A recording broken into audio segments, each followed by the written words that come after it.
We're ready. Okay, we're ready. Good. Hey, how are you guys doing tonight? We want to welcome you to our live stream.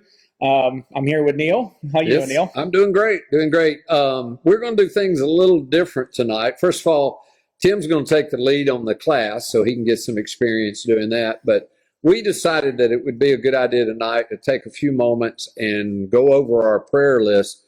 I don't know whether you're paying attention to it or not, but there's 5 pages of people that are on the prayer list. And what we're going to do is we're going to kind of read and give you an update on everybody that's going on. And then when we finish, we're going to take a few moments to pray for everybody. But I got an email from Teresa Tony. She is still asymptomatic, even though she does have the COVID-19. Her husband is at home, and he's getting more energy, and he's getting stronger every day.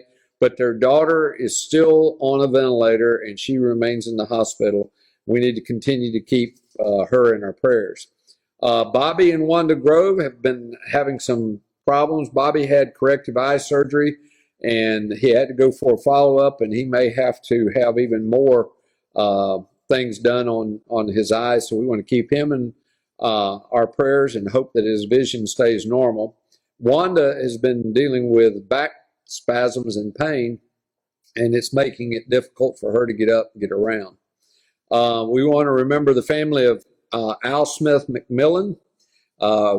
We want to pray for the children, grandchildren, and the Sutton McMillan families and the loss of father, grandfather. The sympathy.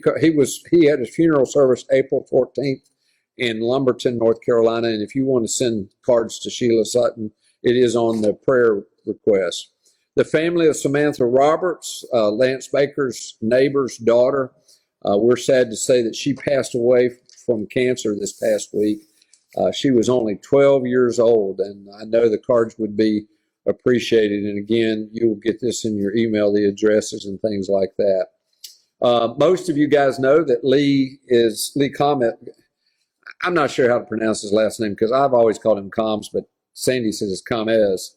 But anyway, we want to pray for Lee. He is in New York working with the COVID crisis, and we want to keep him and his family in our prayers as he goes up there to work. And then there's Sandy West's cousin, Catherine Wilbanks, and she's on pain management to cope with the pain she's experienced with the pancreatic cancer and lupus complications. So she has an oncologist appointment next Tuesday to start scheduling her treatments, and we want to continue to remember her.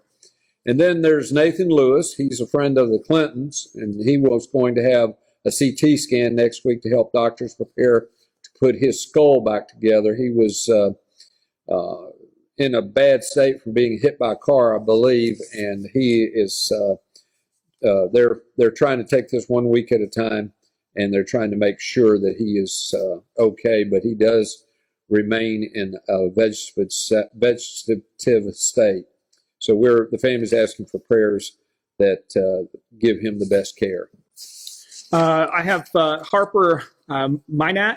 Harper is a 2-year-old survivor of the March 3rd Cookeville tornado.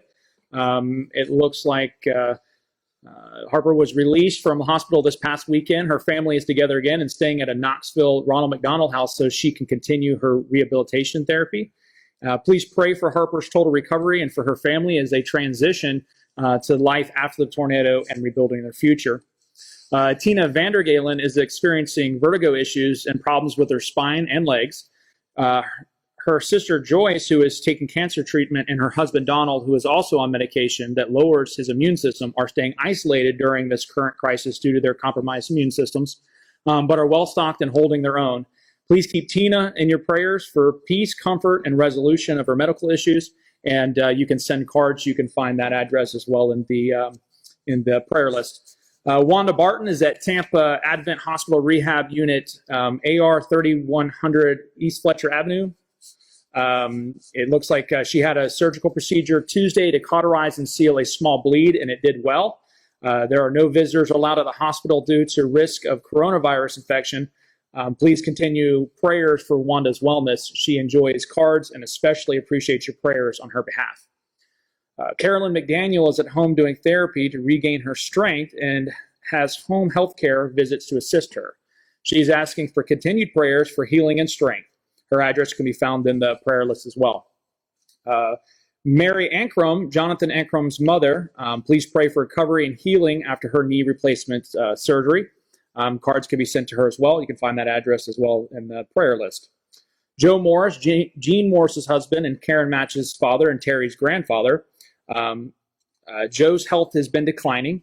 Hospice is sending in a nurse and aides to help Jean and Karen with his care to keep him at home. Cards of encouragement would be appreciated. You can find that address again in the prayer list. Billy Johnson, which is Jessica Brown's father, was to have a surgery, an aneurysm surgery that was postponed until after the COVID-19 virus is no longer a threat. Please pray that Billy's health will be stable until he can have his corrective surgery. Send cards to Billy. The address is going to be in the prayer list as well. And then Bud and Leah Ray. These are friends of Patty Bass. They remain at the Butterfly House Rehab Center, close to, it says TGH. I guess that's where Tampa General. There you go, Tampa General for Bud's rehab.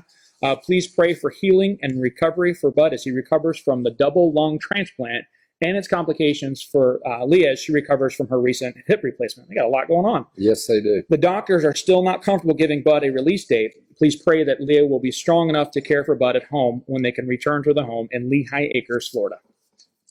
Many of y'all know Dan and Anna Cleveland. They are former members here. Dan has Parkinson's, and it's worsening, and he's starting to decline, and he's having a lot of problems speaking and swallowing. They appreciate your prayers, and they love receiving cards from them. They've been watching our online service, so they've been really enjoying that. They said it's felt like being back at home.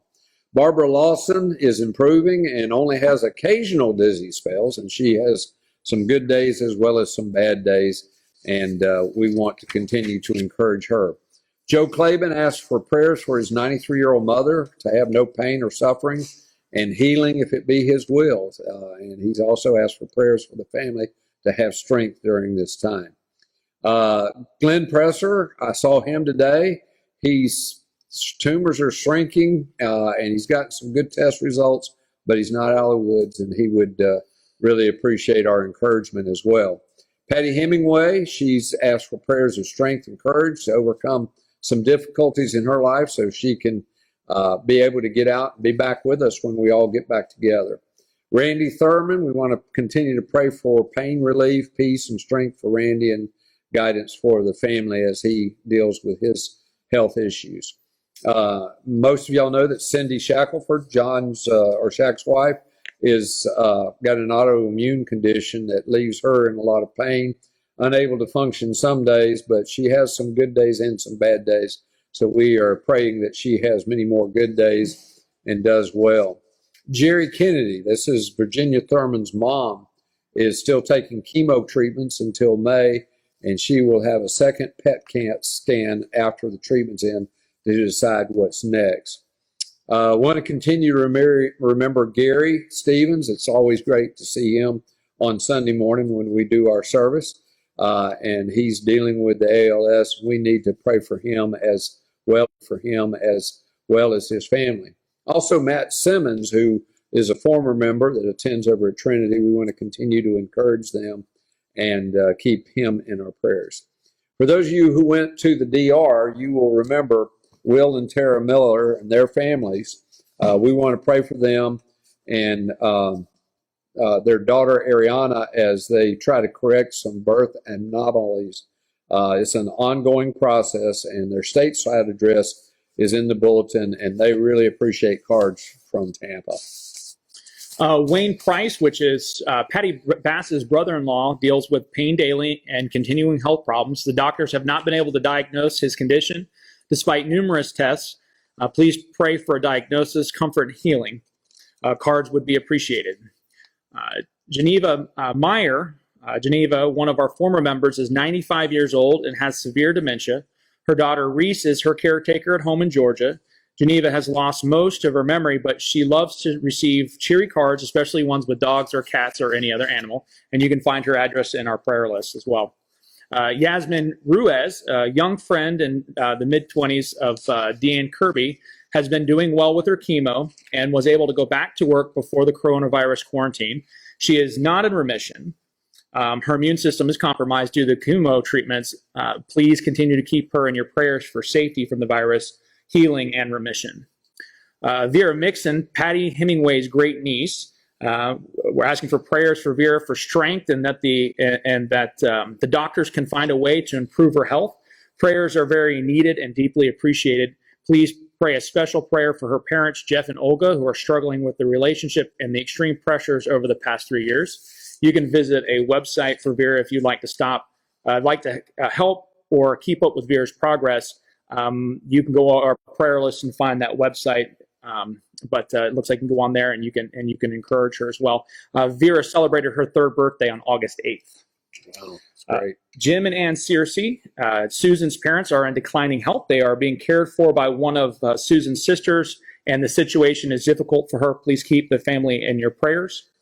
Looks like Jeannie Burton, Janet Richards' sister, has several serious ongoing issues. She is unable to walk on her own and does not have use of her left arm. Please continue to keep her in prayer. Douglas Kinner, Nichelle Pittman's grandfather, is coping with dementia, Alzheimer's, and with prostate cancer, but is doing much better. You can also find his address in our prayer list. He appreciates cards and letters. Jennifer Clayett, young adult daughter of Deanne Kirby's friend, has leukemia and has a difficult time with transfusion as her body no longer recognizes her own blood type. There has been no improvement in Jennifer's situation in the last few months. She and her family appreciate our prayers and enjoy notes of encouragement. Bobby and Inez Miranda, former members, pray for the Isbelita Church in the Dominican Republic as they work to grow the church in that area. And I have Tim and Jesse Turner, who have returned, but are missionaries for Dominican Republic. And we ask just keep praying for them as they are transitioning and all the stuff that's going on with them as well. We also, and I'm not going to give last names because you guys know who they are, but we want to continue to remember those who are in prison. We've got Dirk and Charles and Richard, Robert and Vincent, and we want to continue to remember them in our prayers. And if it's okay with you, if you'll bow with me, we're going to go to God in prayer now on behalf of all of these folks. Our Father in heaven, we're so thankful that we have this time together tonight to study your word, to be together, even if it's even on just online. Father, we're so thankful for the joy that it brings us to see each other. The opportunity, Father, we have to connect virtually, and we're so thankful for this blessing. And we hope, Father, that tonight, as all of us are on watching and participating, that we will have opportunities to grow in our faith and grow in our walk. Father, we have a large number of people on our prayer list that was just mentioned. You know their names, you know their situation, and you know what is best. And Father, as we have discussed each one of them, we lift them up and we pray for them, Father, and we ask that your healing hand be with them, your comforting hand be with them. And Father, for you to do what is best in their lives as we know you will. Father, help us to be your mouthpiece. Help us to be your hands and your feet, to go and to serve and to do what we need to do in order to encourage these folks. Father, be with those that are in prison. Continue to watch over them and care for them. Father, tonight we're also mindful of all the healthcare workers, especially those that are attending here. And Father, we just ask a special blessing on them, that you'll keep them safe, that you'll keep them in your care, and that they will continue to fight the good fight against this virus. We also ask, Father, that you be with our first responders as they're responding to a lot of unknowns right now. We ask that you watch over them and keep them safe during this time. We ask, Father, that you be with all of the grocery store and retail clerks that are coming in harm's way by being there serving others. It is a scary time for them. It's a scary time, Father, for all of us as we don't know what tomorrow is going to bring. But Father, while we don't know the future, we know who holds the future. Our confidence is not in our government. Our confidence is not in healthcare. Our confidence is in you. And we know, Father, that you do what is best for those that love you. And our prayer is tonight is that we will continue to love you more and know you better. with each passing day. Father, thank you for all the people that are here tonight that are working with us, and we ask a blessing on them for being here. Thank you for our leadership who has been so supportive in everything that we're doing. We ask, Father, a blessing on them as they continue to lead through this crisis. We ask, Father, that you be with all of the members of this church who are socially isolated right now. I know some of them are having difficult times. Some of them are anxious about things. And we pray, Father, right now that you will be with all of us. Give us the strength and the courage that we need to do what is right in your sight and to get through this. Father, this country and this world is suffering from this pandemic, and we know that you have the answers. And we pray, Father, that you will give the answers to those that are in positions of leadership. And we ask, Father, that you be with them, that you may guide their steps to help us come through this with fewer losses of lives. We ask, Father, that no matter what happens, that we will always trust that you're in control. And Father, help us to believe and help us to live out that it's not our will, but yours. And we pray, Father, for your will to be done in this and in all things. We pray this in your precious Son's name. Amen. Amen. All right, so if you haven't been to our live stream before, if this is your first time, it's our second time. It's not our first time, but if you haven't been here before, we do a Zoom class at the same time so that there are other members that are on here with us, and you guys know who you are that are there. And if you want to be one of those people that goes on and is on the Zoom with us where you can ask questions and comment and things like that, you can go to the Facebook page, and there's a link to be able to do that. But anytime that anybody has a comment or a question, if you're on Facebook, you can go ahead and just type that in, and Bryce is going to shoot that over to us, and we'll be able to answer that question for you. Remember, we're a little bit behind, so it'll take probably a couple seconds for us to get that. But on Zoom, all you got to do is we just need to see your face or raise your hand or something. Let us know that you have a question, comment, or concern, and we'll stop and let you get in on that. Is there a Zoom? I got a couple people wanting to know they don't have the Zoom password or ID. You don't need a password or ID. You just click on the link. Just click on the link. Yep, and it's all there on the Facebook. It's all there. And I've got Gary Stevens is saying that it's not working. It's 20 seconds behind, so it's like watching an old Japanese movie. Oh. Well, the problem right now, and I'm going to tell you, at the building, it is storming outside a little bit, and the wind's blowing. And when that happens here at the building, sometimes our internet is not the most cooperative. Right. So you're going to have to bear with us. There's a meeting ID. If you go to the Facebook page and you do go to watch, if you click on the link to come to our Zoom meeting through there, the meeting ID is right there. You just copy and paste that and put it in there. Otherwise, you should be able to still see us on Facebook. And so he's probably watching both. I just want to make sure everybody knows that if you have a technical question about what's going on or you're having problems with Facebook, I am the last person you want to talk to. I was going to say, call him first. Text him first. And while we're talking about that, I want to say thank you to Bryce and Joel who are here helping us do this. It's just tremendous to be with our brothers tonight and to have an opportunity to be with you on Zoom. Absolutely. So tonight we're going to be discussing John chapter 13. We left off, we finished chapter 12 last week, and for me, it's probably one of my top 5 of chapters as far as that have spoke to me in a way that has kind of shaped who I am. And so I was really kind of excited when we were getting to this point because I was like, I got a lot of stuff on this. I really love this particular chapter of John. If you have your Bibles, if you'll go ahead and get those out, grab them out and just turn to John chapter 13. I'll give everybody a second to get there. But we'll be starting in verse 1 and we'll go till we're done. Yeah. Not all night. We'll go until 8 when we're done. So the verses starts out in verse 1. It says, before the Passover festival, Jesus knew that his hour had come to depart from this world to the Father. Having loved his own who were in the world, he loved them to the end.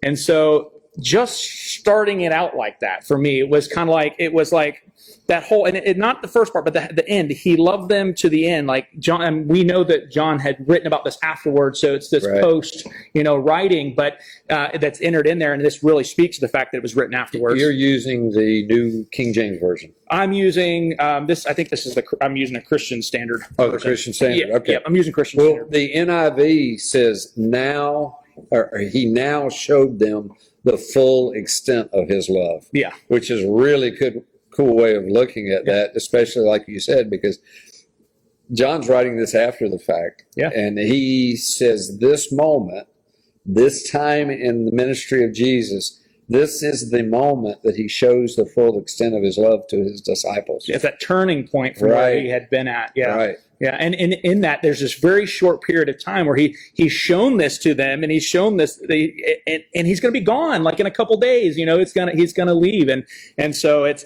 interesting the way that comes down. But it was just that he loved them to the end, and he's putting it here almost as if he's trying to show, like, kind of mirror this as what's going to happen. Right. This way of serving, this greatest way of serving, is going to reflect.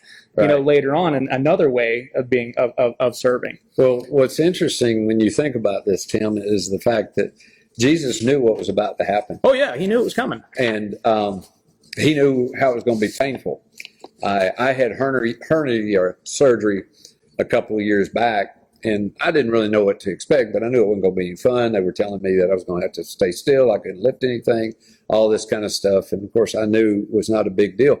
But I do recall the night before being very self-focused. Okay, yeah. And I think most of us, if we were going to be going through what Jesus had to go through, the last people, and these are the same people that couldn't stay away. Yeah.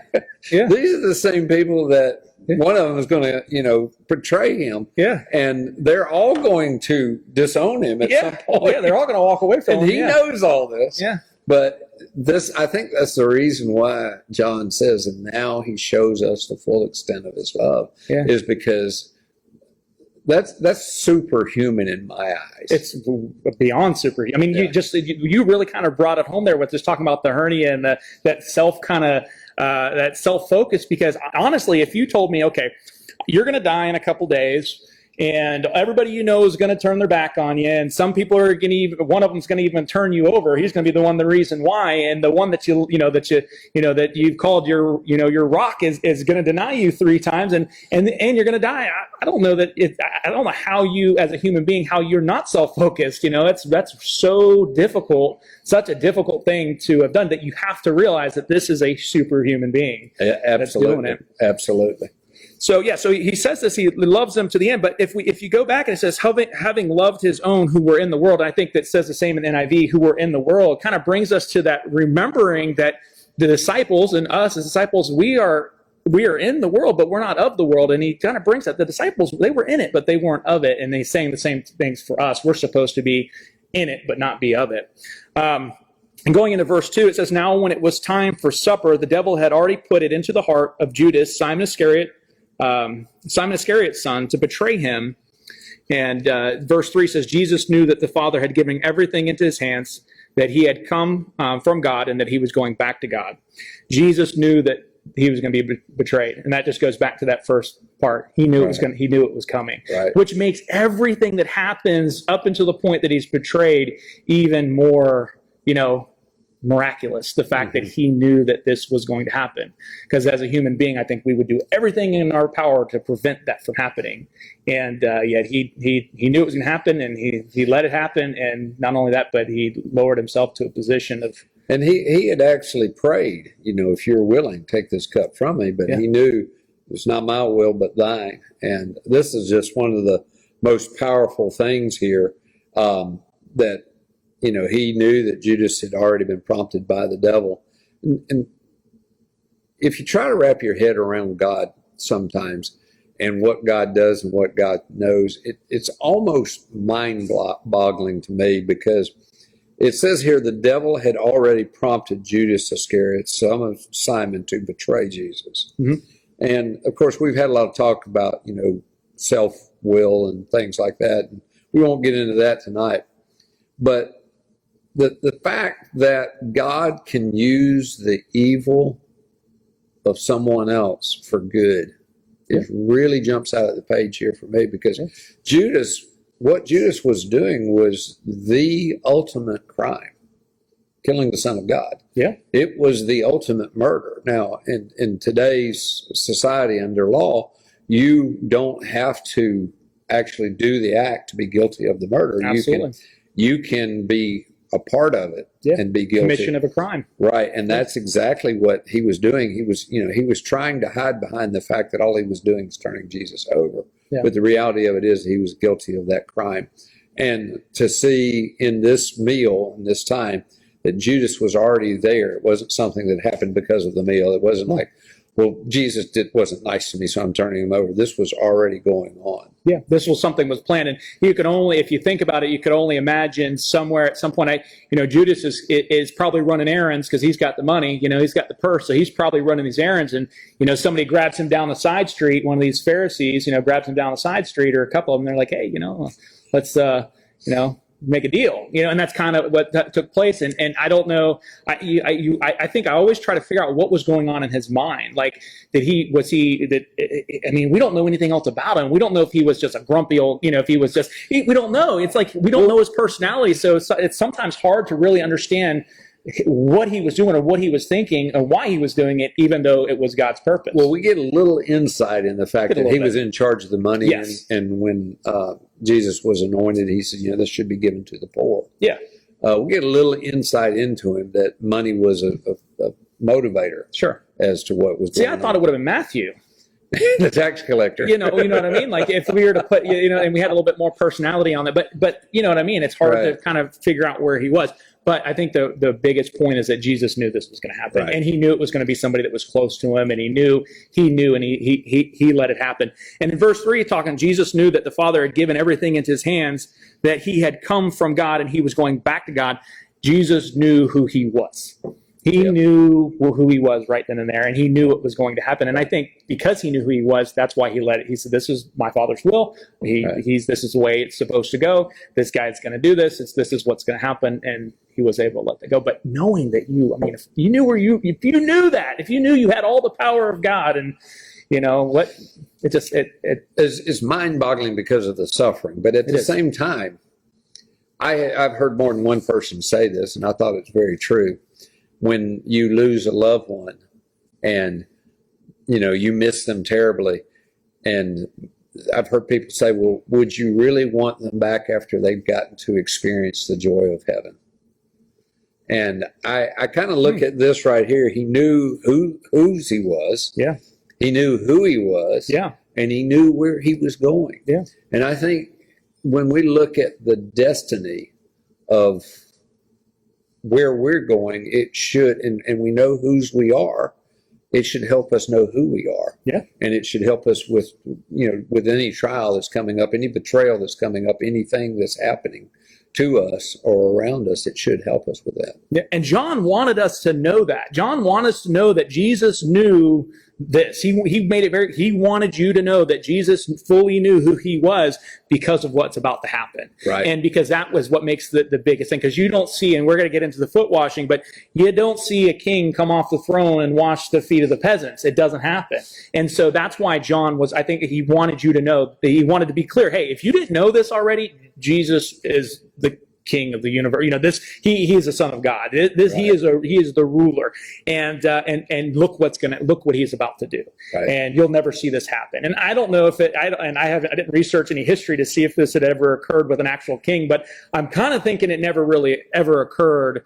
Royalty really never lowered themselves to that type of humility, and this was going to be a humiliating experience in a sense. It wasn't humiliating for him. I don't think he felt humiliated by it, but I think that it would have been looked at as a humiliating experience from people looking on. So going into verse 4, it says, "So he got up from supper, laid aside his outer clothing, took a towel, and tied it around himself." And I stopped there because when I read that, and the first time that I read it, and after I studied it and studied and studied it, it seems very simple. He took out his outer clothes, right, and he puts on this towel. And to me, after studying, going through it, he just made himself so vulnerable. Because I think, if I'm about to go in a room with 12 guys and I'm going to take off everything except for a towel, I'm going to feel kind of naked and kind of very vulnerable. And so not only did he lower himself to that servant position, but he also made himself very vulnerable to the people, to the guys in that room at that moment. And so that's what I took away from that. Do you? Yeah, very, very good point, that he was making himself not only vulnerable, but I love the fact that there's not been, and I've not researched it either, but I know of no king up until this time that had ever done anything that made themselves so vulnerable, that I can recall as I'm thinking about it. But the point that you were making earlier about the fact that this was not something that Jewish slaves would even consider doing. No, absolutely not.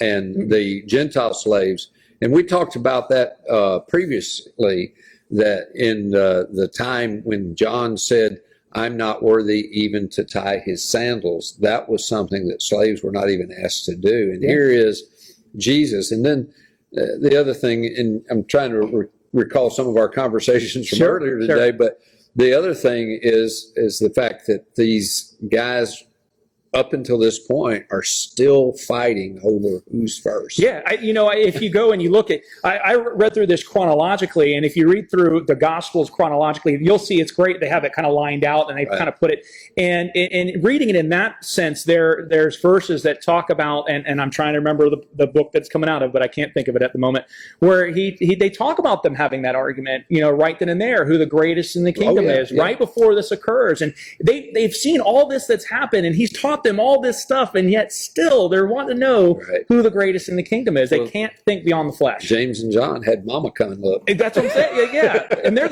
what was their nickname? Sons of Thunder. Exactly. And Mom was still taking care of them. They were the Sons of Thunder. I mean, I don't know, but I've seen shows that are like, Sons of whatever, and they're pretty hard guys. Here's some hard guy fishermen, and here's Mom taking care of them. So Mom's got to go to Jesus for them. Grown men, and Mom's taking care of it for them. Going into, so that's what I got out of verse 4, but going into verse 5, next he poured water into a basin and began to wash the disciples' feet and to dry them with a towel tied around him. And so we were talking earlier about how the fact that this task that he's doing is a very menial task, that even the Jewish slaves themselves wouldn't have been doing this. Now, a wife might wash her husband's feet, or a mother might wash her children's feet. Disciples may wash their master's feet, even though it wasn't commonly practiced, but they may do it. But it took an extreme amount of devotion for somebody to do that. Right. And that devotion, it wasn't light. It wasn't a light thing. It was the full extent of his love that he was showing here, which is really interesting. Several years ago, we went to a youth rally, and I was there. Many of y'all remember Todd Starks. Man, I love that guy. He might be watching. I hope so, because I miss him and Dory, and I love them and miss them to death. But we were at a youth rally, and my son Tyler, in the youth rally, they asked you to take a basin of water and go to somebody that you admire, somebody that you want to show honor and reverence to, and wash their feet. And Todd was telling me about it. Tyler didn't even mention it, but Todd told me about it. And he said, Neal, he says, I just sat there and wept because it was just such a humbling experience for Tyler to wash my feet. And I had never really thought about it in light of that until then. But can you imagine how humbling this must have been? Now, you've seen this guy. He's turned water into wine, and he's done all kinds of storms, brought people back to life. I mean, he brought Lazarus back. I mean, this is the Son of God. Yeah. And the end of his teaching is about him being the Son of God and being equal to God. Yeah. And for him to get down with a basin of water and wash your feet. Yeah. And I think about that because there's times I've had a hard time in my lifetime understanding God's love. And I think the disciples had a hard time understanding that. until this point. Yeah. And, I always tell people I understood more about God's love when I had kids than I ever did before, because I understood that love that would do anything.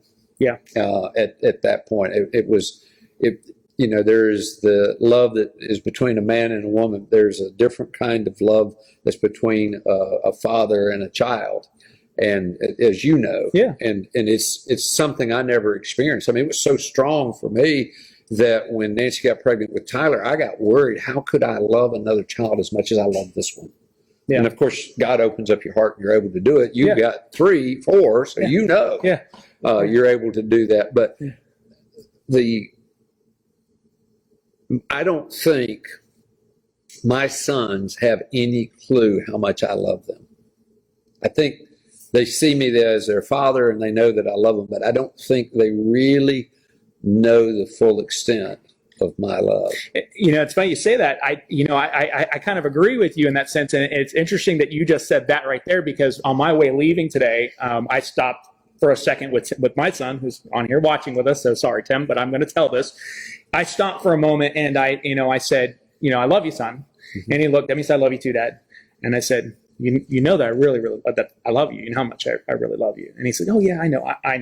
But I don't think that he really does. No, I don't think that I think that he does, but he doesn't really know. He doesn't know the lengths that I would go to for him. Yeah. So I haven't had to. We've been very fortunate in our lives, so I haven't had to go to that length, but and that's true. And that it's understanding that love. I have that same problem where understanding God's love, and this was that helped that. Yeah. This also helped me love others, because I look at it in two aspects. Right. I see it from God's side, and then I see it from my side. So I'm able to turn them, show that same love to other people. One of my favorite illustrations of that is when Tyler was little, he'd go to bed at night and he'd say, I love you, Dad. I'd say, I love you too. And then he'd say, I love you more.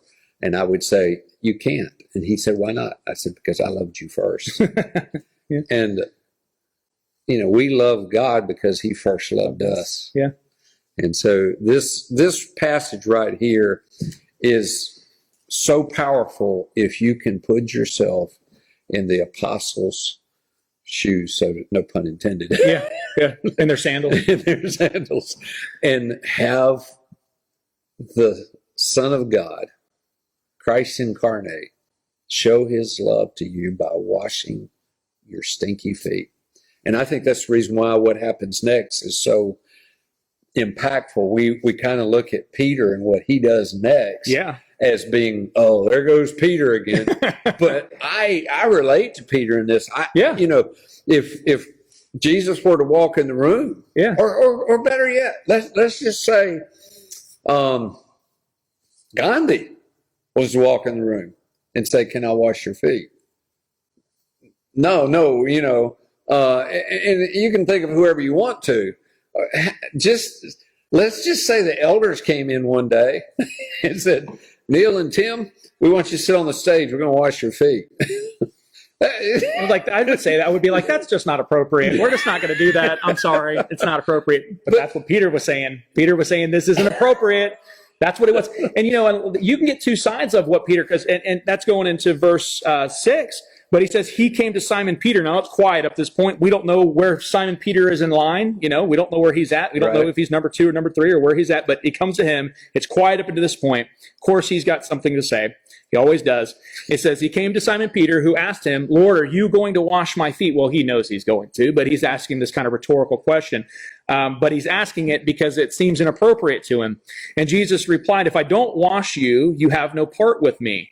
And I thought that's interesting. It's like he gets to Peter. Peter doesn't fully understand what's going on, yet he does think this is inappropriate. Just like you would think if we were, the elders came in and said, we're going to wash you. We'd probably go, that's kind of inappropriate. You're the elder. You shouldn't be washing our feet. And that's where Simon was at. Simon Peter was at this is not appropriate. Yeah, well, you're the rabbi. If the elders came in and asked if they could wash my feet, I would say I have a truck that needs to be washed a lot worse. But I love what Jesus says here. You do not realize. You do not realize now what I'm doing, but later you will understand. Yeah, you don't get it. You're not going to get what I'm doing right now. Yeah. And he took that really well. I mean, he said, okay. He says, but you'll never wash my feet. And that's when Jesus replied, if I don't wash you, you have no part in me. And what happens? He's like, oh, okay, I don't have any part in him. He literally meant part that he would not share in the glory, that he would not share in what was about to come if this wasn't going to take place. That's what he literally meant. And I thought it was great the way that the commentary that I'm reading for this kind of laid it out. It said the consternation of the disciples would have been palpable as they realized Jesus was preparing himself to carry out this lowly service, but none of them moved. They all stayed in place. They just sat there, probably in stony silence, as Jesus washed and dried one disciple's feet after another. And then they came to Peter, and the silence was broken. But just imagine that room, because they're all thinking the same thing, I'm sure. And here's, Peter's got to say it. He's got to say what he's thinking. But he does. He says what he's saying. And then when he tells him, you have no part of me, Simon jumps on board. He's like, well, then just go ahead and bathe all of me. Right. Just go ahead and wash every part of me. And Jesus comes back to him and says, one who has bathed, Jesus told him, doesn't need to wash anything except his feet, but he is completely clean. You are clean, but not all of you. Because Judas is still there. Right. For he knew who would betray him. This is why he said, not all of you are clean. I explained it, but the verse explained it better, which is just true. But the fact that he changes tunes quickly, Peter, just wash all of me, and Jesus like, oh, hold on. Right. Peter was still thinking symbolically. He was still thinking that he had to make this big, huge thing. It wasn't the act. It wasn't the act that Jesus was performing, but the water itself. He didn't realize it was the act, not what Jesus was doing, not the actual washing that was taking place. And there's two different lines, and the one that I go with on this is that typically if you're going to go to a dinner, you were clean when you went, and they usually had a servant. They typically had servants, Gentiles, that would wash the feet of guests that would come. Obviously, the two that were in charge of preparing for this, which the two that typically did it, did not get a foot washer, and so there was a spot that was left open, yeah, they just didn't realize that this was going to happen, and so when he came in, all your feet would just be dirty. That's all it would be, and that's all that really needed to be cleaned at that time. And you didn't need to wash something that didn't need to be washed, and he was making that point. And you just need to do this. And when I don't know if we're going to have an opportunity to talk to people, but man, I want to talk to Peter and see. I would like to read Peter's perspective of this on the other side of it, when he does fully understand. Yeah, because there's aspects of this that we understand, but there's a lot of aspects I don't think we will ever understand because we weren't there. Yeah, and I would really like to hear what Peter understood about this and how it shaped his ministry, his apostleship, and how he dealt with other people. Peter, still bold, but there was a move from a dependency on Peter to a dependency on Christ. Yeah, and it's almost like if you read Peter in the gospel, and then you jump over and you read Peter in the book of Acts after the day of Pentecost.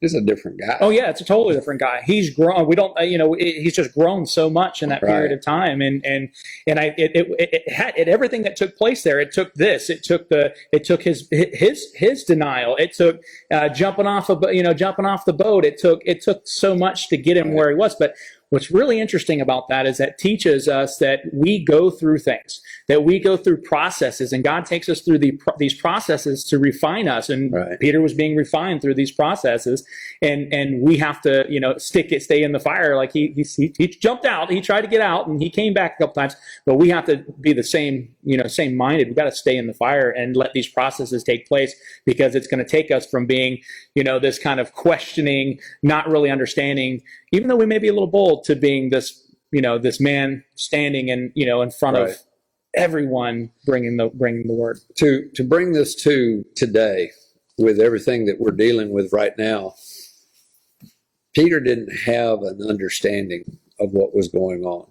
I don't think any of them really had a good understanding of what was going on. Mm-hmm. They had no clue what was about to happen in the next few days. Yeah, they were on a ride. They were on a ride at that moment. They really were. And So, I think when it comes to us being, doing online services and all that, I think we're going to have to look back to see what God did in this. Oh yeah.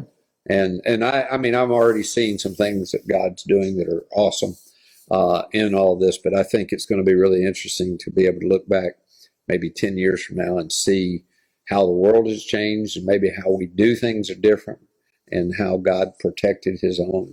It's funny. I was talking to, I haven't told them this, so I'm not going to mention their name, but I was talking to a member today, and if they're on there, they're going to hear it, but I won't say who it is in case they don't want me to. We talked about, he was saying that it was like when he was a kid, and when you go out to the store on Sunday, everything was closed. And there was not that many people on the street, and only a couple restaurants were open for the church folks when they got out. And he's like, I really feel like I'm back in the 80s again. That's really what it feels like. It's more like the 60s. Maybe, yeah. But I think that we've sped up so much that our world has become, in the last 20 years, has gotten so fast that we can either see this as an opportunity or we can see it as a tragedy, and we can see it in two different lights. And right. I think we need to see it in both. I think we need to see that there is some stuff that's happening, and people are saying but God's got it. But we also have to see this as an opportunity. It's got to be an opportunity, because if anybody is looking for something right now, if anybody is searching right now, if anybody is just kind of like on that edge, we can bring them that light that they desperately need. So that, if nothing, the opportunity has been created. God is, and if it was evil, God created the opportunity for good. Yeah. So, amen. Yeah. Amen. So the meaning of the foot washing. So going down into verse 12, when Jesus had washed their feet and put on his outer clothing, he reclined again and said to them, do you know what I have done for you? And what was interesting is, and I don't know if it was here specifically, if this the reclining, but the symbolism of the reclining for the Jews and for most feasts was, the reclining back was a symbol of freedom.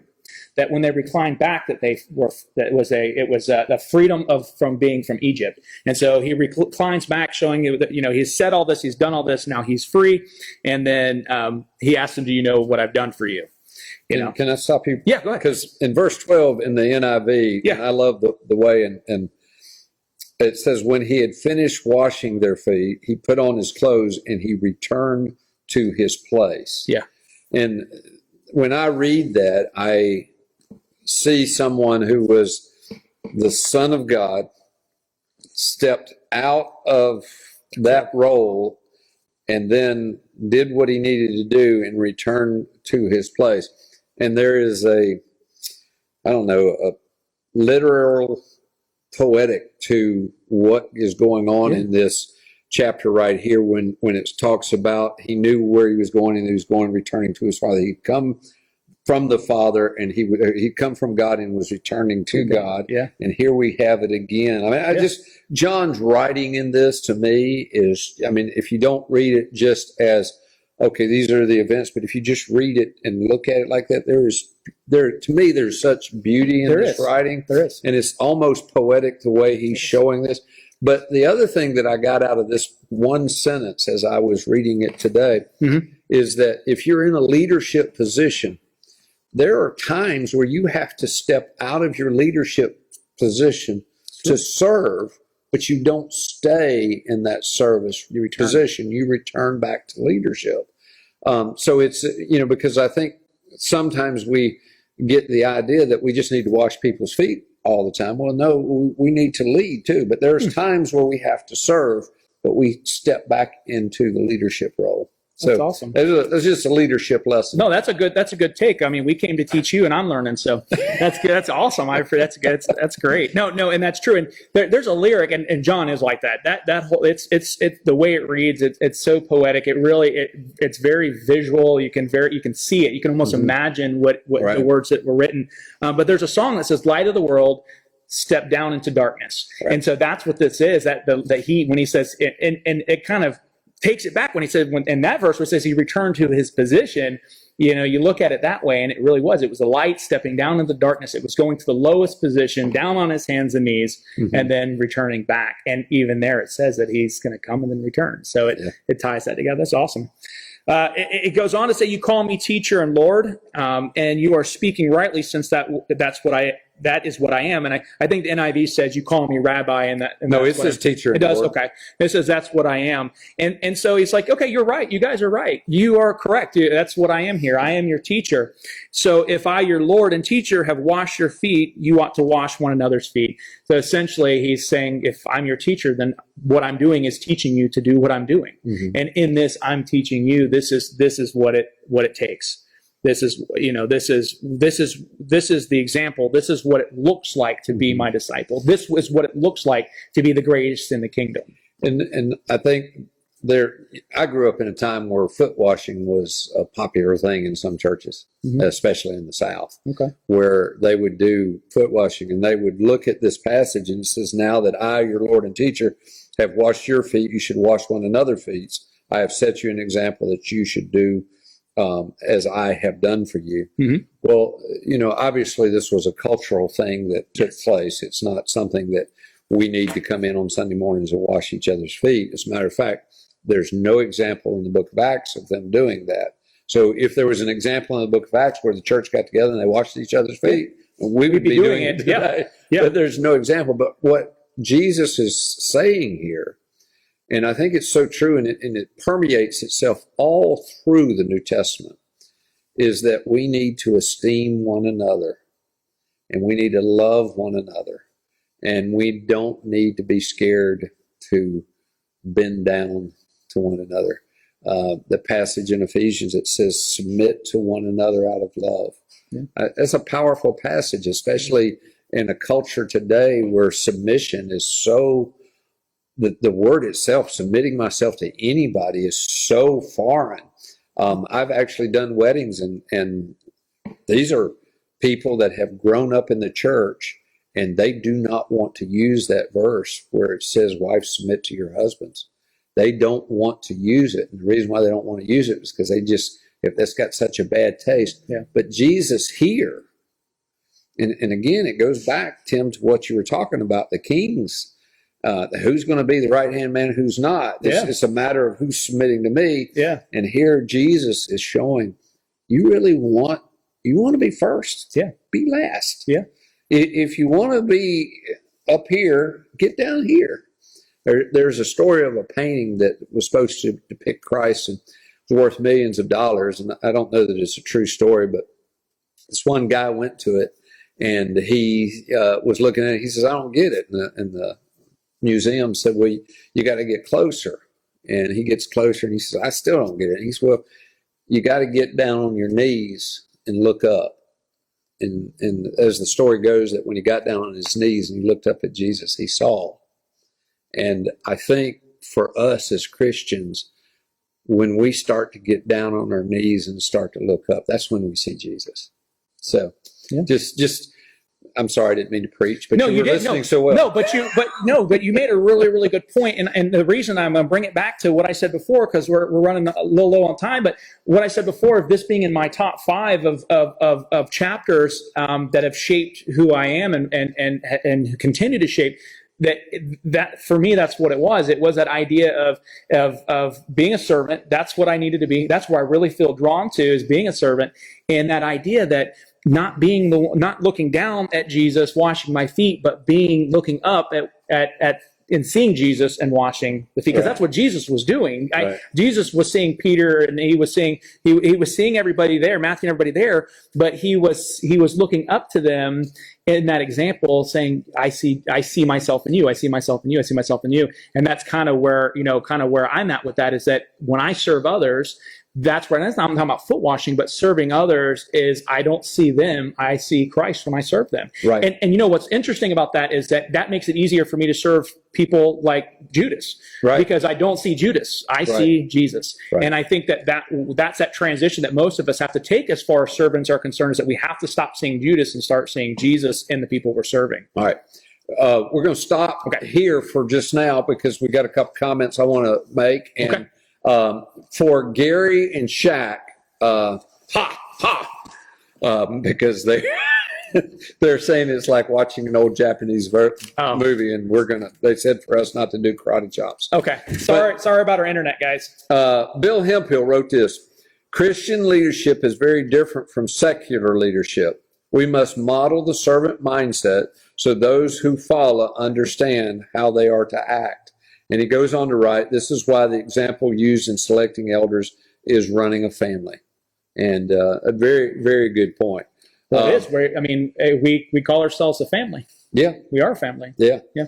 And as leaders of the family, and I've tried to teach this with people I've counseled, men and especially, we've got this mentality, I'm in charge here. And really to lead a family correctly, you've got to say, I am a servant. Yeah. So, yeah. You got any other comments? Any other comments going on here? Anybody? All right. We got any comments? I got, oops, there were karate chops. That's all I got.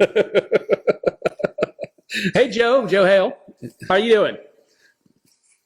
So let's finish this up through verse 17. Okay. And that way we can finish up this section because it's kind of switches over. It does. And so going into, we finished there with verse 15. It says, for I have given you this example, because he's already said, I'm your teacher. So if I'm your teacher, follow what I do. For I've given you an example that you also should do as I have done for you. Okay. So I'm exampling this. So Christ has exampled this idea, and that it's our job to example that as well. So we serve, so we humble ourselves. And I'm going to remember that forever, that we return back to our, our servant, that we can lower ourselves as servant, but we have to return back to our positions. But the idea of that we have to serve, and in order to be a servant, that we're going to have to humble ourselves, we're going to have to lower ourselves. Mm-hmm. Going into verse 16, it says, "Truly I tell you, a servant is not greater than his master, and a messenger is not greater than the one who sent him. If you know these things, you are blessed if you do them." And I think that he's just saying you're not going to be greater than where I'm at, but you can try to example what I do. You can try to be like me. You won't be greater, but you can try to be like, you can attempt to achieve. It's like trying for perfection and only reaching excellence. I'm not going to tell who this is, but if they're watching, they'll know who it is. I was doing some counseling this past week with a young man that I'm mentoring. And I was talking to him about being a father and a husband and what that meant, because he didn't have a very good role model growing up. And so we were talking, and we were talking about things. And I just told him, I said, you need to become a servant to your family. Instead of being large and in charge, instead of being the rule maker, you need to become the servant to your family. And so he took my advice. And he went home. And he did several things around the house. And then his wife came in, and she had been out, and got home, and he said, why don't you sit here and relax and watch TV while I make you something to eat? And he took this whole idea of servant a little bit further than what I was talking about, but he actually made her a plate, and he wanted to feed her. And she looked at him, because it was so foreign to what they're doing. She looked at him and she says, what kind of game are you playing? You got to teach baby steps, Neal. Well, I had no house is a good start. I mean, but that was up here. What did you do wrong? But that's what I was saying. Instead of telling people what they need to do, you need to serve them. But it's so unnatural for men to serve that when women see men serving them in that way, it's like, what's up? What kind of game are you playing? And I'm wondering, though, because of the fact that we don't live in a society where I don't think many of the Christians today would call themselves servants of Christ. We may call ourselves disciples or anything like that, but this idea from, if you read through the New Testament, this idea, especially Paul, of being a slave or a servant, bondservant, is rampant through there. And we don't look at it this way. We've got a very Americanized cultural view of the world, and we don't look at ourselves as being servant to anybody. No, that's exactly it. We don't. We're up above. We don't have to lower ourselves down to that. That's a good point. And he goes on to say, no servant is greater than his master, nor messenger greater than the one who sent him. And of course, he's referring to himself as being the master and the one who's sending them. Yeah. And it gives them that mindset they has. And then I love in here, now that you know these things, you will be blessed if you do them. Yeah. And I think we miss a lot of the blessings of life because we're not willing to serve. Yeah. Well, and, and there's a mind change that has to take place. I read this thing that talked about, we call ourselves Christians, and it's a Christian it means that we're a follower of Christ. But a lot of people, that word Christian gets blurred, and anybody that steps foot in the church is now a Christian. We really should change it to Christ follower, because that's what it should really be, or Christ servant or something else, because that's what it truly means to be a Christian or an acolyte. But you have to follow that example. So, right. You wouldn't call yourself, if you had something else that you're following and you didn't do all the things that, if for some reason this is one thing that we don't always want to follow, and serve. Well, it's 8:00. Okay. All right. It's 8:00.